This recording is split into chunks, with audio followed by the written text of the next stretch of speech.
these defense mechanisms comes into use when we are in an adverse condition or something, and these defense mechanisms are given by Anna Freud, Freud's daughter, and there are many. You can have a light reading of this. You can understand what are the different defense mechanisms we make use of, and you can positively implement this in your life.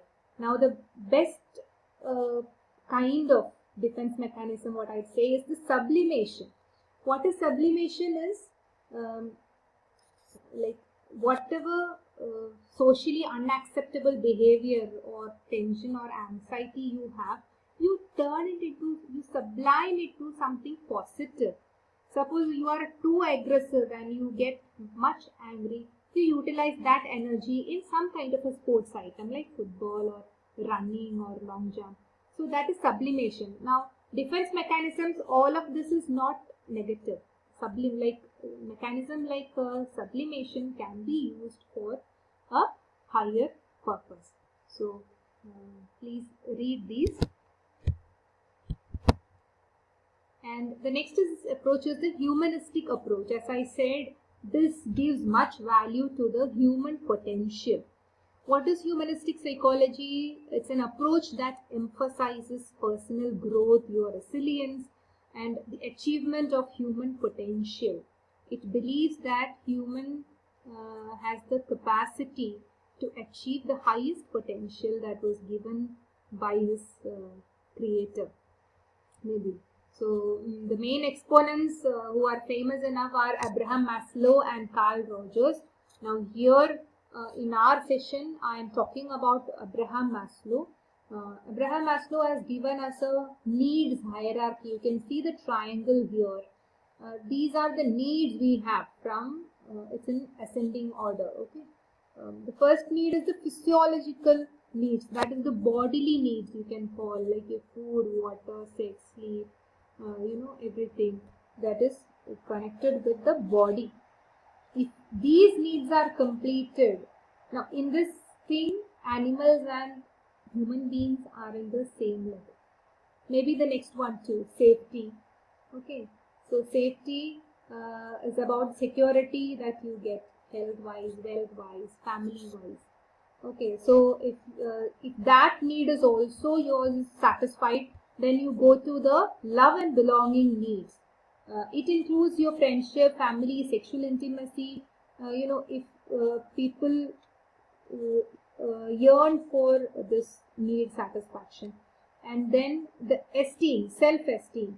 If you complete all these three base levels, you go to the self-esteem level where you make sure that your confidence, your achievements, and you get respected by others. All these needs are satisfied.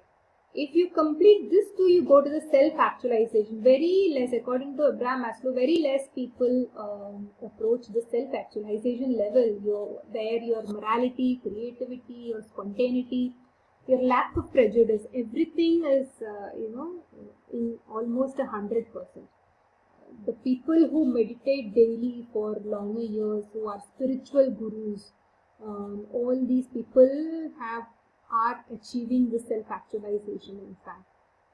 So the baseline of humanistic approach is personality development is a gradual progression to self-actualization. That is, they believe as an approach.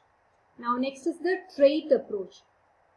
Trait approach, I've already mentioned it. Trait is just a dimension of your personality. The exponents in this say that the different dimensions together give you some personality. Suppose if there are 10 traits, 10 dimensions, maybe 3 of them together give you the major personality trait. Now Gordon Allport has said that there is cardinal trait, there is central trait and secondary trait in each human being, in each personality. So the cardinal one is the trait that dominates your personality, and it's very rare also. And central trait is the building blocks on which your personality. So you may be showing these central traits every now and then. Now secondary trait is it's only seen in only very certain circumstances, not always. Now Raymond Cattell is the another exponent of trait theory. He has given us 16 personality factors from which, every now and then some traits will come to forefront and it defines your personality. Another personality trait theory is the Big Five theory. There is more than one exponent for this theory. It says that there are 5 important traits, and each trait there are 2 extremes in which the personality differs. For example, if you see openness to experience, now that is a trait. In this trait there are 2 extremes, that is, who are open to experience, who are resistant to experience. Now those who are open to experience, they will be curious, they will be imaginative, they will be creative. Who is resistant to experience, they will be very conforming. You can predict them anytime how they are going to behave, and very conformed kind of group. So that are the 2 extremes. Your personality may fall in any of the point in the scale. Now next one is the conscientiousness trait. In this, the people who are conscientious and impulsive, these are the 2 extremes. Those who are conscientious, they'll be responsible, very preserving and self-disciplined, whereas impulsive people are very quick to give up, very fickle and careless. Okay, now the third one is extroversion. In this too, there are 2 extremes.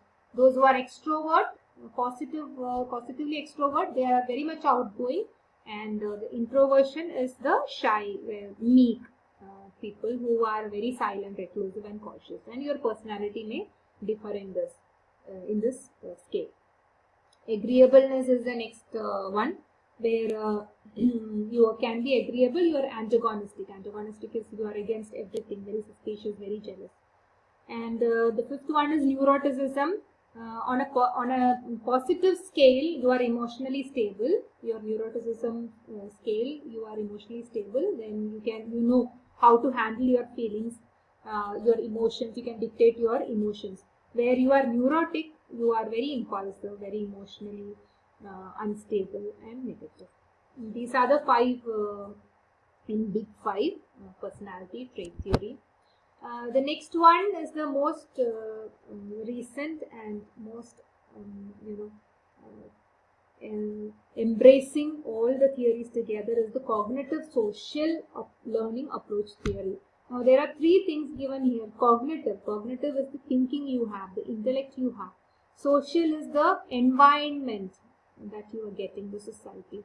And the third one is the learning. So if you put all together, you will get a personality. That's what the exponents say in this approach. So baseline is personality emerges from mutual interactions. 3 things are there: individual, action, and their environment. So this is the mutual interaction when happens amongst these 3 facts.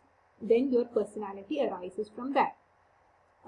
If you see the very early stage exponents in this is B.F. Skinner and Pavlov. They, through their experiments, try to show that you can condition one's behavior. There was one particular experiment conducted by Pavlov where he used to keep a dog in a kennel, in a cage, and he will give food at particular times. So whenever he used to give food, he used to ring a bell there, and afterwards, so then the dog used to salivate and used to eat the food. So then he found out that even in the absence of the food, after some time, when he just rings the bell, the dog started to salivate. So that means that you can condition one's behavior, even a child's behavior through reinforcements, by giving them positive and negative strokes or feedbacks.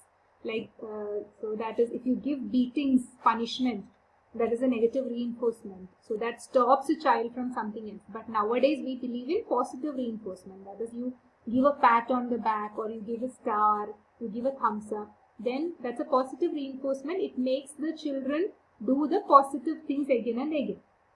So that is the early stage of this approach. In the later stage, it was more comprehensive when Albert Bandura had told about modeling. Bandura told you can model. Modeling also connected with the conditioning theory, but modeling is more about learning, observational learning. That is, the children observe and learn things. That gives a positive stamp on the potential of the human beings. And he talks about self-efficacy. He believes that you have an ability as a person in your personality to perform a certain task and function. You are that much capable. Only thing is you have to realize your self-efficacy. And Albert Bandura added cognition also with this modeling, with this conditioning, that a human being can think for himself or herself and can make positive changes in their personality. So like this, so cognitive social learning approach has been a more comprehensive approaches. Now, if you talk about all these four approaches like psychoanalytic trait, then social cognitive approach and humanistic approach, no one approach is an entity as in itself. You have to draw positives from all the four approaches, all the personality theories. Then you can get, you can reflect upon your plan to develop yourself. So take the positives from all the theories and try to implement it in your own personality, to develop it, to enhance it, to groom it. So that should be the motto behind it. That's why I've introduced this module, Theories of Personality, also into our day 1 session. So I suppose just to summarize it, we started with what a personality is, what is the need of personality and development, and what should be the blueprint for that, what should be the plan for it. And then we talked about how body language influences your developed personality, enhancing your personality. What should be the positive and positive body languages, and what all body language should be avoided. We talked about that, and we talked about the theories of personality development also. From that we have to take the positive points. So these were the things we have seen in today's session. So let's see, with this knowledge, we have to add some more knowledge to it. You have to read books, the other resources can add up to the knowledge what we have at present. Now these 6 books, it's from my personal collection. I have read and reread these books, and whatever knowledge I had discussed with you is from all these books and these references also. If you see the 7 Habits of Highly Effective People, this is kind of a guide book, and Autobiography of a Yogi, it's Paramahamsa Yogananda's life is given, learnings are given. You can get more knowledge, like for what we have to work. You can have that self-actualization part really seen in here, how he evolved as a person in his spiritual journey. And even Eagles Need a Push is a very strong book for leaders and other social stalwarts. And Who Will Cry When You Die, The Monk Who Sold His Ferrari are beautiful books by Robin Sharma. If you are if you're just starting in the reading scenario of self-help books, you have to start with The Monk Who Sold His Ferrari. It's very light, easy reading, but still you'll get much knowledge from this. The Alchemist by Paulo Coelho. Those who are a little advanced in reading, and those who can understand that symbolic language and who likes to read symbolic literature, you can go for The Alchemist, Paulo Coelho. You will get much knowledge from that. Whenever you read a book, make it a point, you write down, jot down the important points so that you can utilize it in your life again and again. And you can go through these resources also. I think this day 1 session has been much fruitful for you. And let's develop ourselves every day. Let's chisel our tools. Let's sharpen our axe on a daily basis and develop ourselves every nanosecond. If you can't be the sun, be a star. It's not in the size that you win or lose. Be the best of whatever you are. Martin Luther King Jr. has said this, and I love this quote very much. So accordingly, work every day to an improved self, towards an improved self. Happy learning with Rhyme Publishers. Thank you.